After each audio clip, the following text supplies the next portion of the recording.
بدون رتوش. مقال يكتبه فيصل مصطفى في بوابة أخبار اليوم بعنوان أوراق الضغط.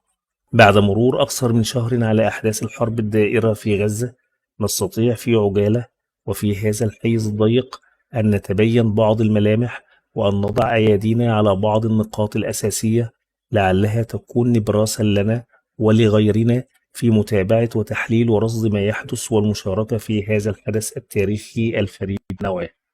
أولا، أنه منذ بداية الأحداث والشارع العربي والإسلامي بل والعالمي في حالة غليان غير مسبوقة، وأعتقد أنه يحمل في داخله مخاض ميلاد جديد لحركة عالمية تفتح أبواب الأمل أمام مرحلة أخرى أكثر انفراجا وأكثر انتصارا وأكثر استنارة.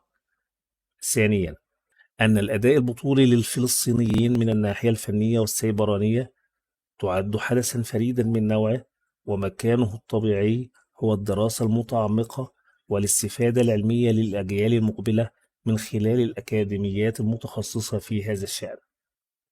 ثالثا، أن المعركة رغم ضراوتها وشراستها ودمويتها إلا أنها تضع النظام العالمي السياسي في محك صعب، إما أن ينتهي ويتم خلق نظام عالمي سياسي جديد تماما، وإما أن يعاد من جديد في مرحلة أخرى وبشكل مختلف. العالم يتغير ويتشكل ويتبدل، وفي الأغلب الأعم يتغير إيجابيا على ضوء نتائج ومعطيات هذه الأحداث. أحداث غزة أكبر وأكثر بكثير من أن تعد الآن، إنها ما زالت مستمرة وتخلق أمور كل يوم هي جديدة على العقل البشري، سواء في الأداء السياسي أو القتالي أو العلمي أو الإعلامي أو الإنساني أو التضحيات والإبداعات البشرية. ما قاله الرئيس بوتين رئيس روسيا الاتحادية، وهو أحد الرؤساء المحترمين في العالم، قال أن حصار غزة يشبه إلى حد كبير حصار مدينة ستالينغراد الروسية في الحرب العالمية الثانية. أقول له نعم يا سيد الرئيس، لكنني أعتقد أن قطاع غزة فاق حصار ستالينغراد وغيرها، لأنه ببساطة لم يطلق على ستالينغراد ما يوازي 4 قنابل نووية مما أطلقت على ناجازاكي وهيروشيما. هذا لم يحدث في تاريخ البشرية من قبل.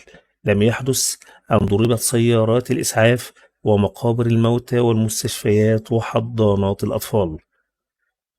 إن جرائم الإسرائيليين فاقت كل حدود العقل ووصلت إلى درجة من الجنون والوحشية غير مسبوقة.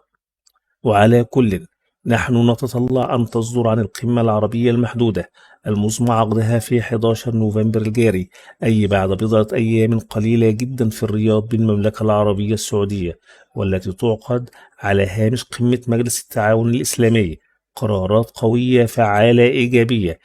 إننا نأمل في صدور قرارات تشفي الغليل وتشرح الصدور، قرارات تستخدم أوراق وأسلحة الضغط العديدة التي تملكها الأمة العربية والإسلامية، والتي لم تستخدم ولم تدخل المعركة بعد حتى الآن.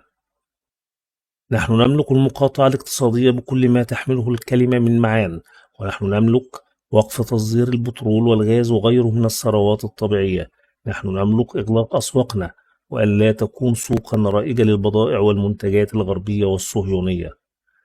موقف موحد للأمتين العربية والإسلامية سيقلب المائدة على الجميع. نحن نملك الكثير جدا من أوراق الضغط، ونملك الكثير جدا من أوراق القوة، وما زال لدينا الكثير ممن يمكننا أن نستخدمه دون أن نطلق طلقة رصاصة واحدة. علينا أن نواجههم بكافة ما نملكه من أسلحة، والنصر لنا، لأن الله لا يخزي المؤمنين أبدا. يا أيها الذين آمنوا إن تنصروا الله ينصركم ويثبت أقدامكم. صدق الله العظيم. هذا المقال تم كتابته مساء يوم الخميس 9 نوفمبر 2023.